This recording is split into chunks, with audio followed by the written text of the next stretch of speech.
مجھے بعض لوگ کہتے ہیں آپ ویڈیو میں، میں نے کہا جی ویڈیو میں اس میں آپ کو جو اشکال ہے وہ بات کریں. قاری صاحب ہیں، محفل حسن قرات ہو رہی ہے، ویڈیو میں یا آڈیو میں؟ وہ جی محفل حسن قرات ویڈیو میں، کوئی اعتراض نہیں، ماشاءاللہ مزہ آ رہا ہے. کوئی ایک بندہ نعت پڑھتا ہے اور ویڈیو ریکارڈ ہو رہی ہے، کوئی اعتراض ہے؟ نہیں. ذکر ویڈیو کیا ضرورت ہے اس کی؟ میں نے کہا بھی اگر اللہ ویڈیو ریکارڈ کرائیں تو ریا ہے، تو جب قرآن ویڈیو میں ریکارڈ کرائیں تو وہ ریا نہیں ہوتی؟ حمد اور نعت ویڈیو میں تو وہ ریا نہیں ہوتی؟ ادھر آپ کہتے ہیں دیکھو جی فلاں امام کیسے پڑھ رہا ہے، ماشاءاللہ مزہ آ رہا ہے. اس کا مقصد سوائے اعتراض کو کچھ بھی نہیں ہے.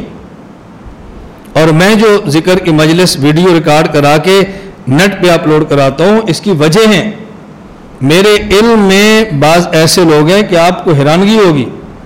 انگلینڈ کے لوگ ہمارے مسلک کے بہت بڑے بزرگ، ان کی یعنی ان سے ان کے بڑے بیت، ان کی آگے بیٹیاں، بیٹے بھی نہیں بیٹیاں.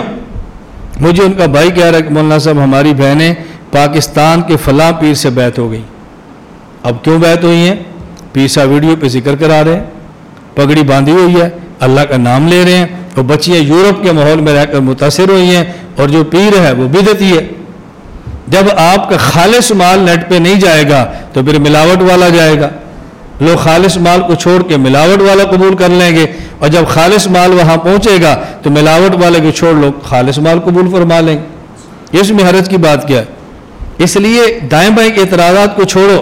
ہم اس کو مفید سمجھتے ہیں اس لیے اس کو ریکارڈ کرواتے ہیں، بہتر سمجھتے ہیں ذکر سکھاتے ہیں، امت کی اصلاح کی فکر ہے اس لیے اعتراضات کی پرواہ نہیں کرتے بلکہ اپنے کام کے اندر ہی لگے رہتے ہیں. لا الہ الا اللہ، لا الہ الا اللہ، لا الہ الا اللہ، ما لنا رب سوا.